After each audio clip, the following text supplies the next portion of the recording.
My parents told me to give half of my $620,000 lottery win to my perfect sister or never come home again, so I walked out. But what happened after that rocked the entire family.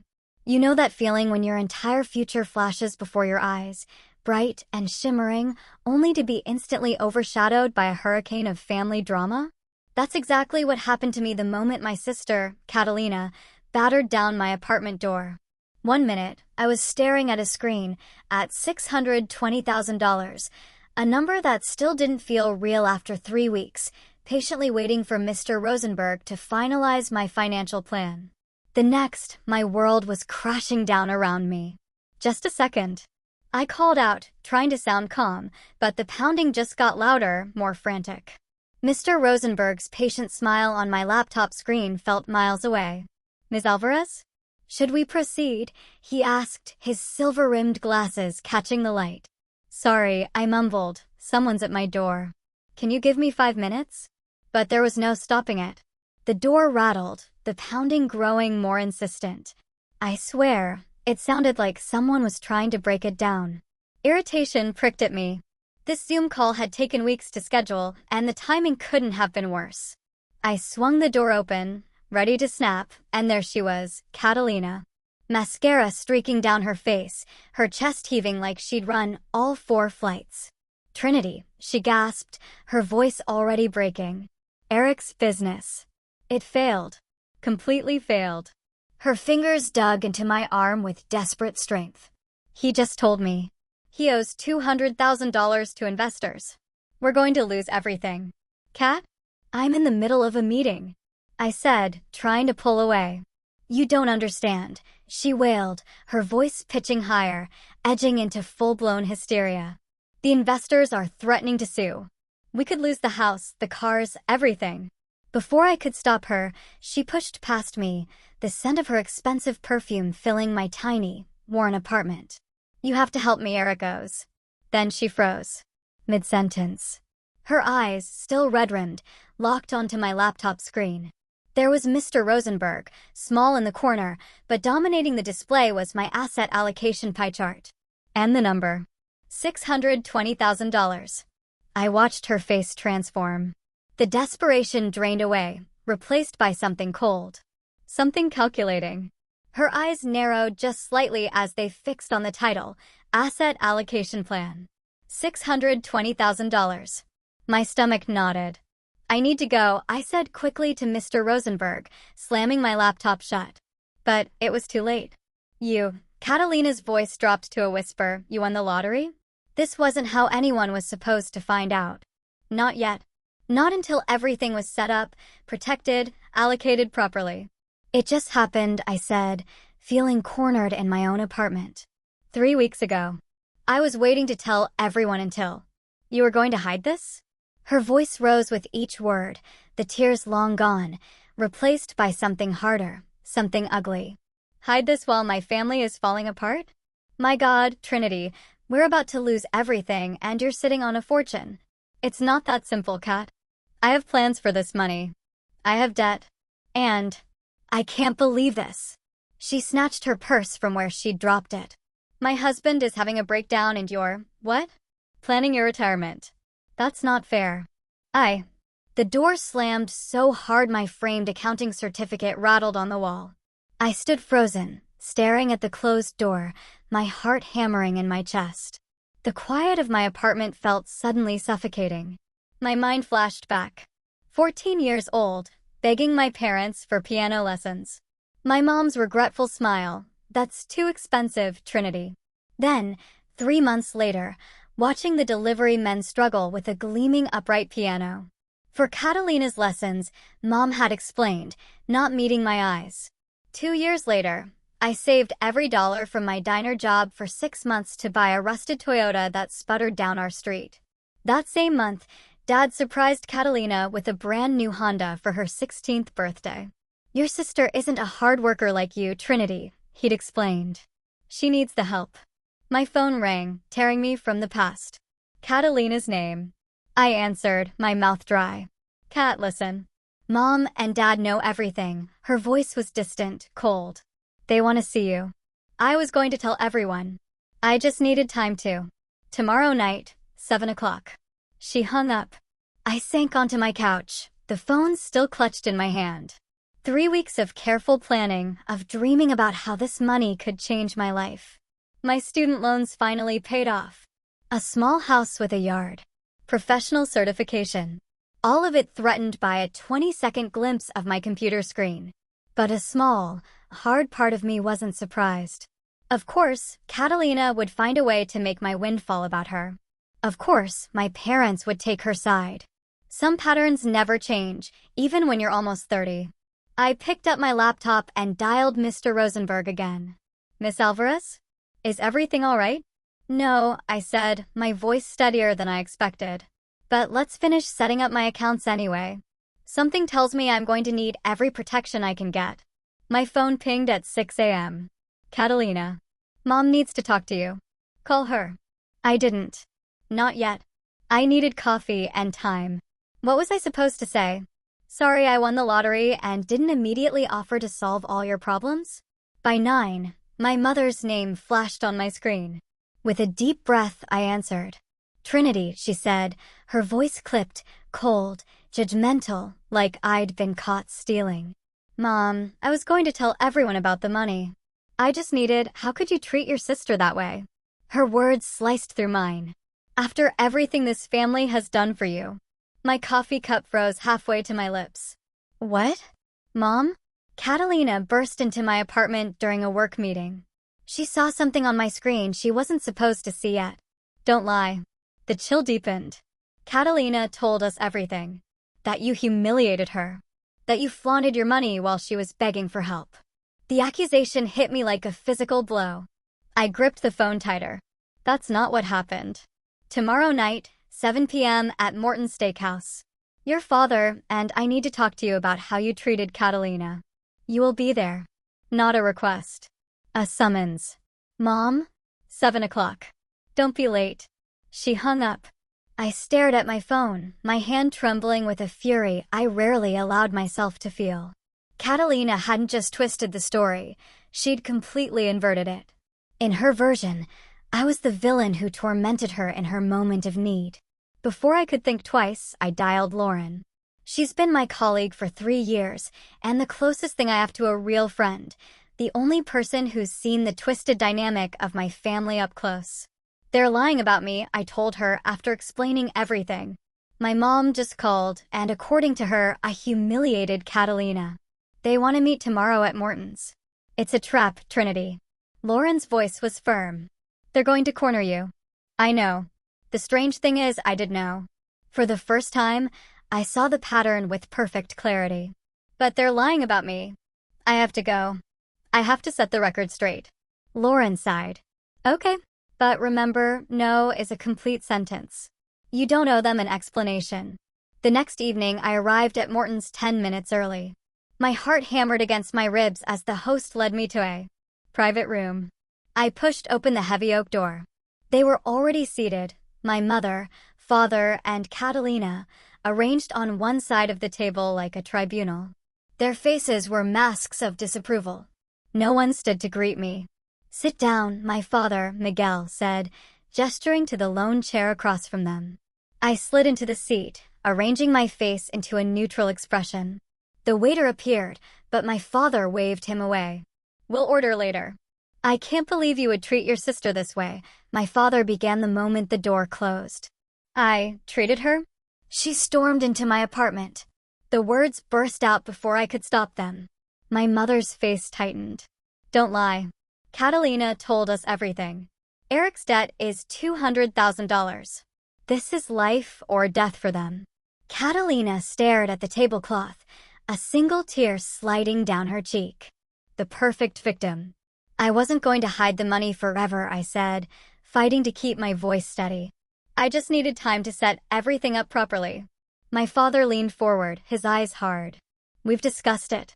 You will give your sister $310,000. Half for you, half for her. She will pay off the business debt and start over. That is what's fair. I stared at him, speechless. Half my money. Just like that. As if my lottery win wasn't mine at all, but a family resource. as if I had no right to my own future. Fair. The word tasted bitter on my tongue. It's my money. I have a plan for it. A plan?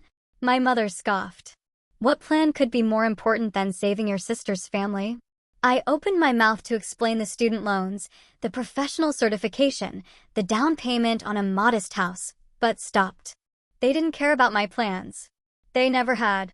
Either you agree to split it, my father continued, his voice dropping to something dangerous, or you are no longer our daughter. Don't ever come back. The ultimatum hung in the air. Not a negotiation. Not a discussion. A demand with a threat attached. In that moment, the naive hope I'd carried my entire life, that one day, somehow, my family would see me as equal to Catalina, died. What replaced it was cold clarity. I stood up slowly, reaching for my purse. I took out my wallet and removed 5 $20 bills. I placed them deliberately on the table. For my part of the meal, I said, my voice steadier than I expected. I used to think I was just an outsider in this family. Thank you for officially confirming that tonight. Catalina's head snapped up, her eyes wide with shock. My mother's mouth opened, but no words came out. My father's face darkened with rage. I turned and walked toward the door, my steps measured. Behind me, I heard my mother's voice, shrill with panic. Trinity, don't you dare walk out. But I was already gone, pushing through the restaurant's front doors into the cool evening air. My hands were shaking, but my mind was clear. For the first time in my life, I'd chosen myself over their approval. It felt like freedom, it felt like loss, both at once. I got into my car, gripped the steering wheel, and let out a breath I hadn't known I was holding. My phone started buzzing in my purse, my mother, no doubt. I silenced it without looking. The family I'd always known was behind me now. What lay ahead was up to me. My phone vibrated for the 17th time in 30 minutes. Uncle Richard. I hadn't spoken to him since college graduation 7 years ago. I let it ring. Again. 14 new messages. I tapped the most recent. Trinity. It's your Uncle Rich. This isn't like you. Your sister is in crisis. How can you be so selfish? Call your mother. Delete. The next, Aunt Patricia. You're ungrateful after everything your parents did for you. Family means sacrifice. Delete. 3 more texts arrived. 2 from cousins I barely recognized in Christmas photos. 1 from my father. You're embarrassing this family. You think we'll just let this go? You'll regret this. My stomach twisted. The threat wasn't subtle. The phone slipped from my hand onto the couch. A week passed. The harassment only intensified. Every buzz of my phone sent a jolt of anxiety through my chest. Every accusation, ungrateful, selfish, heartless, chipped away at my resolve. My finger hovered over my banking app. Maybe I should just wire the money. Just make it stop. Let Catalina have her way, like always. I dialed Lauren instead.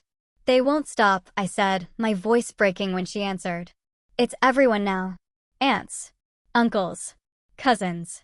My dad just threatened me. What exactly did he say? Lauren's voice was calm, measured. I read her the text. That's not a father, she said after a pause. That's an extortionist. Maybe I should just give them something, I whispered. Half of what they asked. Just to make this stop. Listen to me very carefully, Trinity, Lauren said, her voice taking on an edge I'd never heard before. If you do this, you will be their bank forever. This isn't family, it's extortion. You're stronger than this. I hung up, cradling the phone against my chest as tears leaked down my cheeks. But when I looked at the screen, at my father's threat glowing in the darkness of my apartment, something inside me shifted.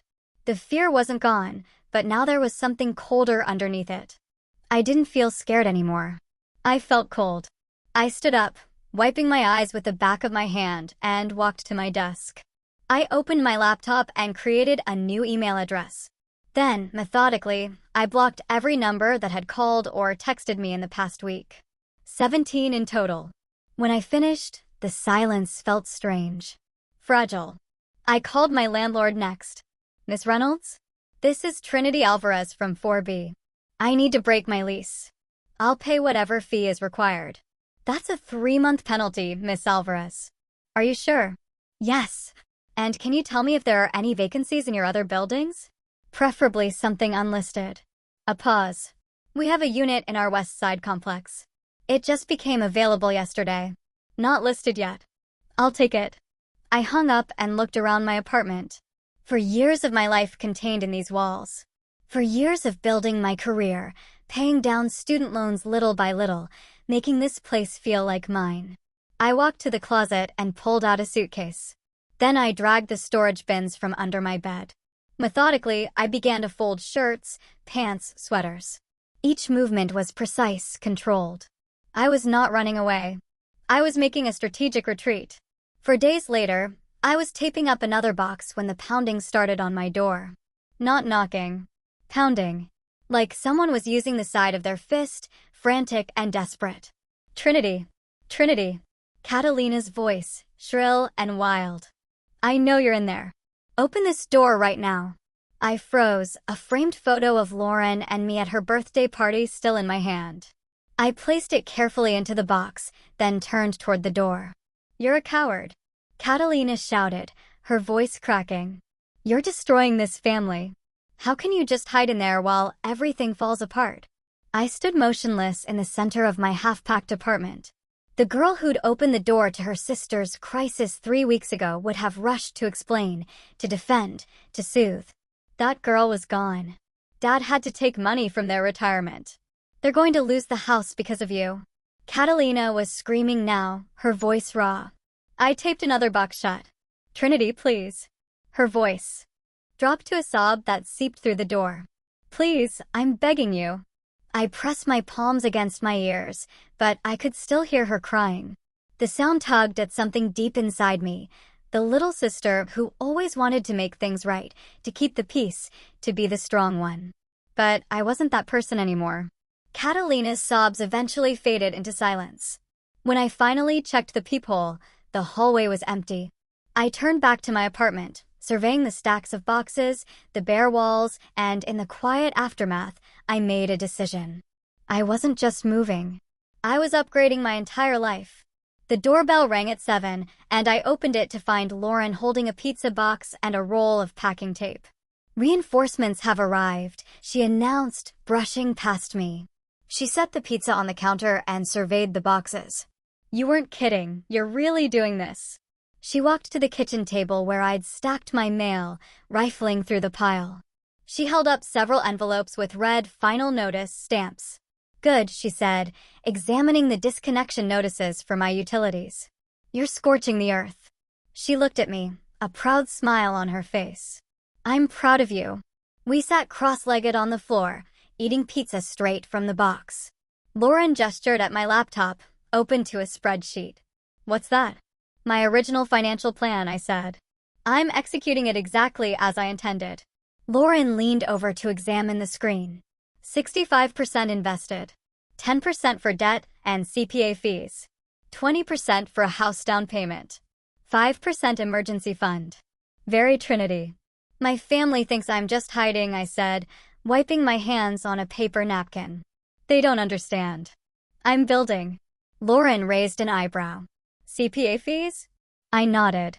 I'm signing up for the certification program. I should have done it years ago, but I couldn't afford it. So, while they've been harassing you, you've been planning your future. I reached for my laptop and pulled up the application page for the CPA exam. My family can tear themselves apart fighting over money that isn't theirs. I have work to do. Lauren raised her soda can. To scorched earth. I clinked my can against hers. And new growth. 2 days later, I stood in my new apartment. The space was empty except for a folding chair, my laptop, and an air mattress. The silence wrapped around me like a blanket. No pounding on the door. No threatening texts. No family voices telling me what I owed them. I opened my laptop. The CPA exam registration page glowed on the screen. The fee was substantial, $1,200, but in my new financial reality, it was merely a strategic investment. My finger hovered over the submit payment button. For 29 years, my life had been defined by what my family needed from me. The strong one. The stable one. The backup plan. I clicked submit. The confirmation page appeared. My phone was silent. My new apartment felt like a fortress. The war was over for me. I was focusing on my own life. Trinity Alvarez, CPA. Not sister. Not daughter. Not savior. Just Trinity. 1 year passed without a single text or call from my family.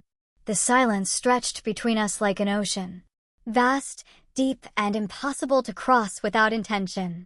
But unlike before, when silence meant waiting for their approval, this quiet felt deliberate and purposeful. I spread textbooks across the library table, a highlighter poised over a particularly complex section on corporate tax law. Around me, other hopeful CPAs craned over similar texts, their faces pinched with concentration. My yellow marker glided across the page, illuminating key concepts. The exam loomed just 2 weeks away. My phone buzzed. "Lauren, how's the studying marathon going? Still alive?" I typed back, barely, "Tax laws are trying to kill me." She responded with a laughing emoji and, "You've got this, drinks after you ace that test." The text made me smile. Lauren had been my rock this past year. When my family's attempts to contact me finally fizzled out, she was there with takeout and bad movies. When I cried on my birthday, the first one without a call from my mother, she showed up with cupcakes and refused to let me wallow. The day of the CPA exam arrived with spring rain tapping against my windshield. The testing center was a sterile room with rows of computers, each occupied by someone with the same nervous energy. I settled into my assigned seat, took a deep breath, and began. For hours later, I walked out, my brain feeling like overcooked pasta, but something in my chest felt solid, anchored. I'd done this completely on my own. No family drama, no distractions, just me and my determination. 6 weeks later, the email appeared in my inbox with a simple subject line, "CPA examination results." My fingers shook as I clicked it open. "Congratulations, Trinity Alvarez, you have successfully passed all sections of the uniform CPA examination." I stared at the screen, pressing my hand against my mouth to hold back a sound that was half laugh, half sob. Then my work email pinged with a new message. "Trinity, congratulations on your CPA certification. This, combined with your consistent performance, warrants recognition. Please see me this afternoon to discuss your promotion to senior accountant, effective next month. Regards, Howard Miller, CFO." The email was brief, almost clinical, but it was the validation I'd been working toward for years. I pressed my palms against my eyes, breathing deeply. 3 months later, I was standing in a small yard, my yard, watching a realtor pull a sold sticker across the for sale sign. The house wasn't much, a modest 2-bedroom bungalow with faded green shutters and a slightly sloping front porch. But it was mine. Every cracked tile and drafty window belonged to me. "Congratulations, Ms. Alvarez," the realtor said, handing me a set of keys that gleamed in the late summer sunlight. "You're officially a homeowner." I ran my thumb over the jagged metal edges of my new house key. $124,000 down, with a 15-year mortgage that my new salary could comfortably handle. Exactly as I'd planned when I first saw that lottery check. That evening, I planted purple and yellow pansies along the front walk.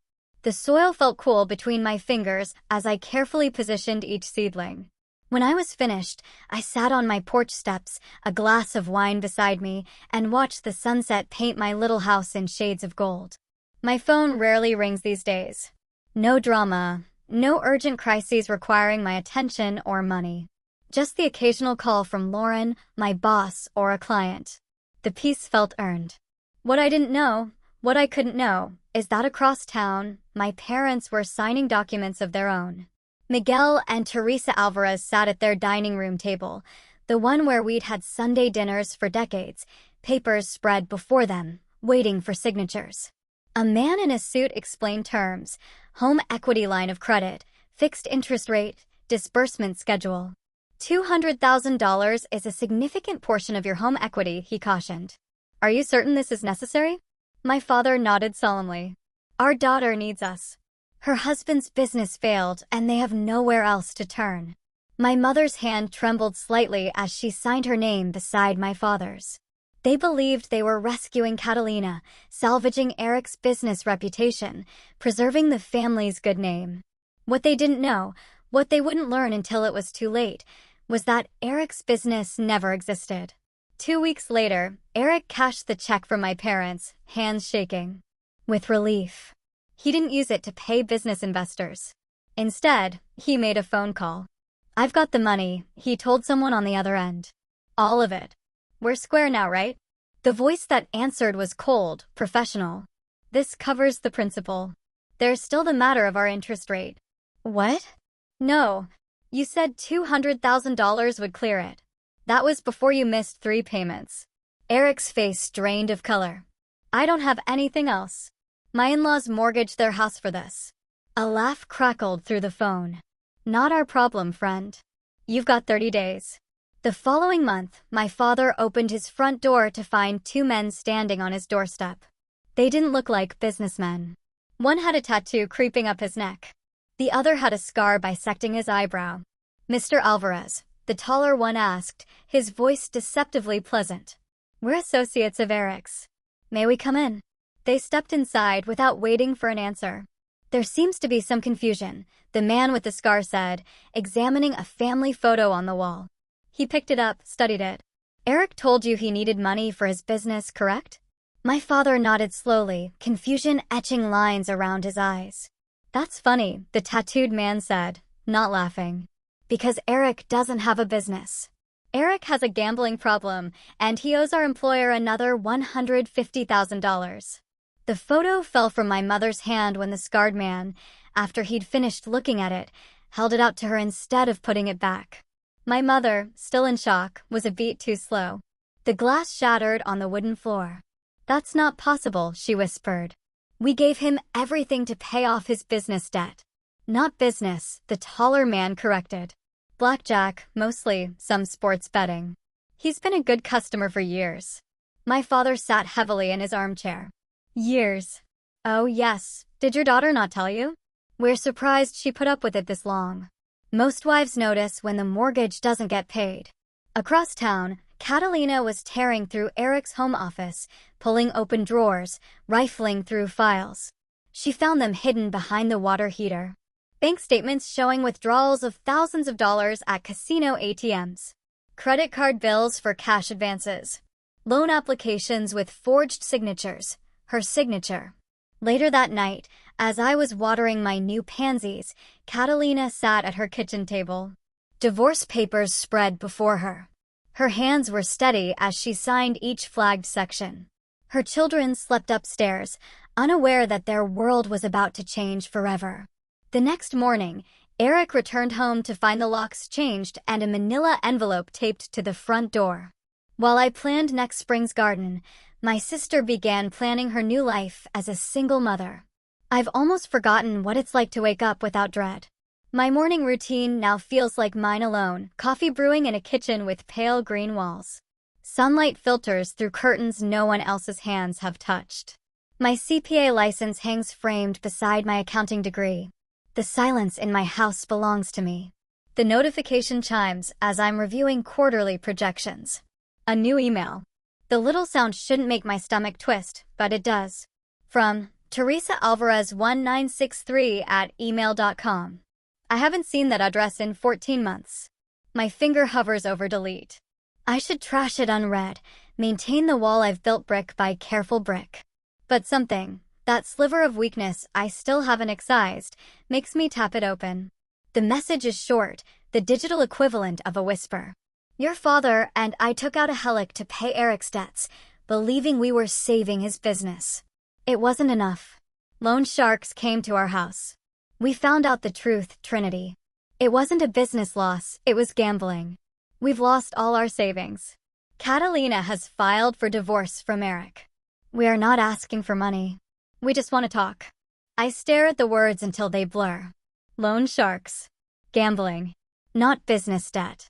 The revelation cuts through me like winter wind, not because I care about Eric's lies, but because my parents sacrificed their retirement for him, for Catalina, just as they always did.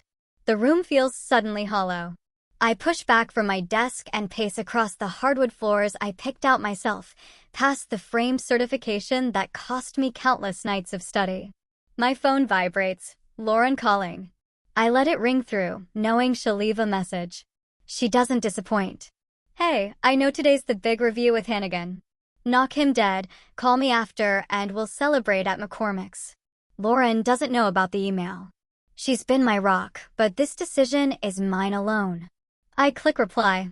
My fingers hesitate over the keyboard before typing 6 words. Café Brûle. Tomorrow. 12:30, my lunch break. The power feels strange, uncomfortable but right, like a pair of shoes that pinch because they haven't been broken in yet. When tomorrow arrives, I select my clothes with unusual care: charcoal pencil skirt, crisp white blouse, and the forest green blazer I bought to celebrate my promotion.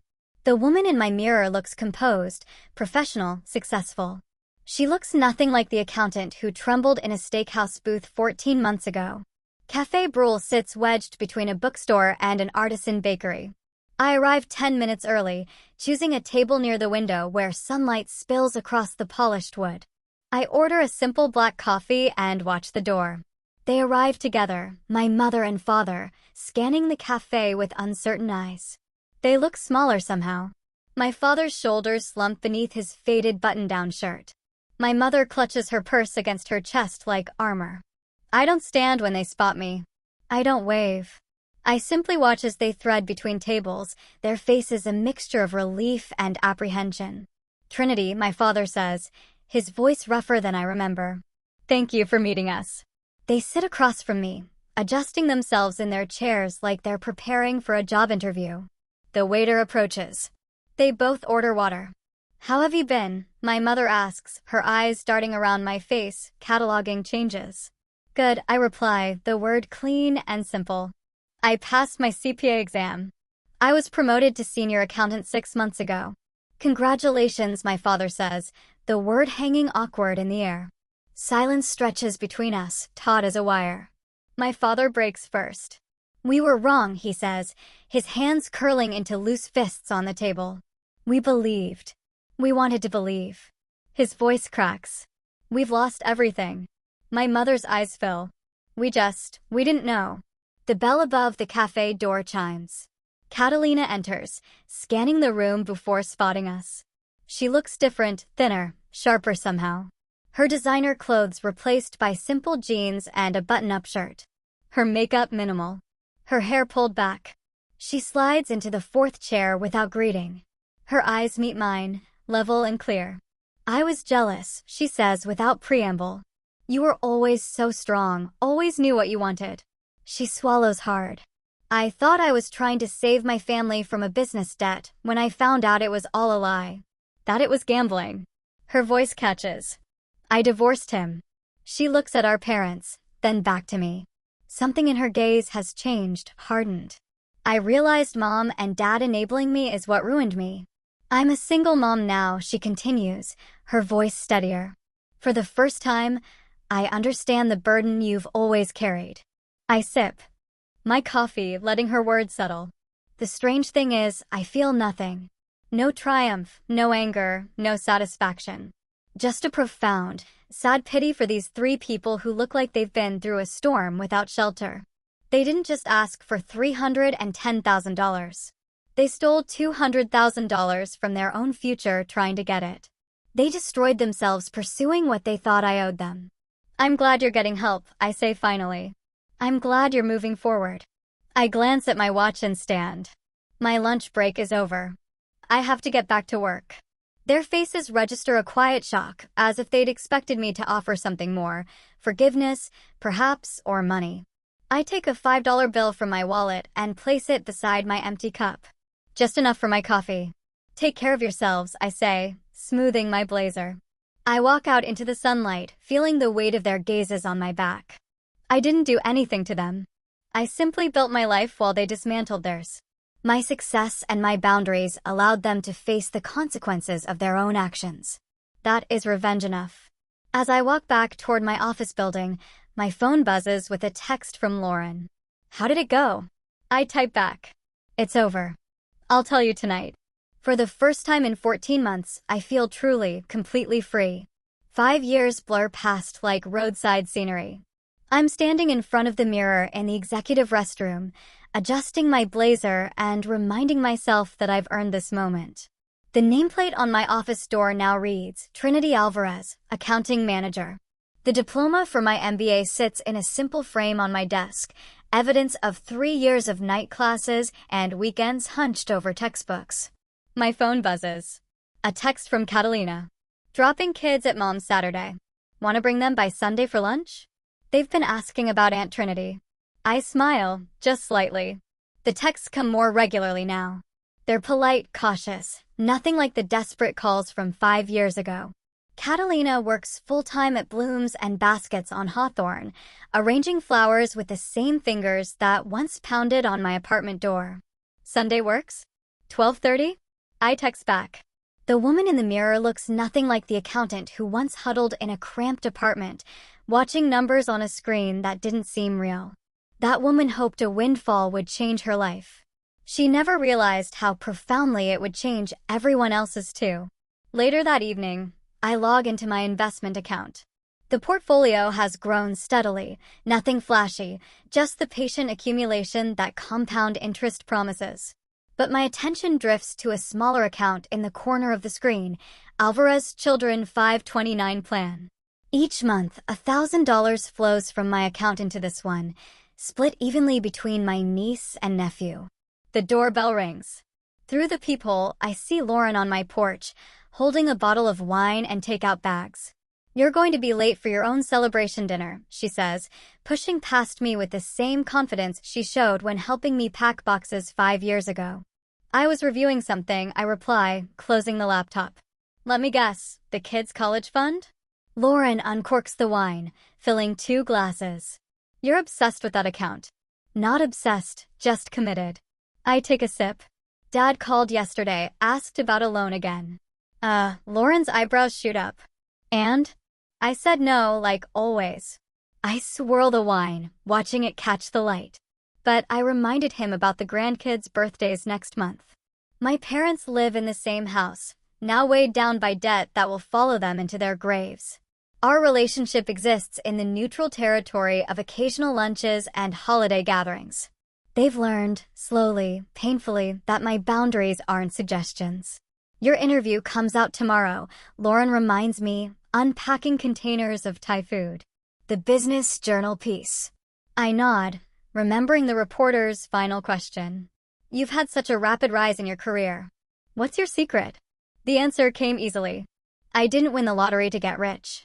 I won it to learn how to value myself and to use that to break my family cycle.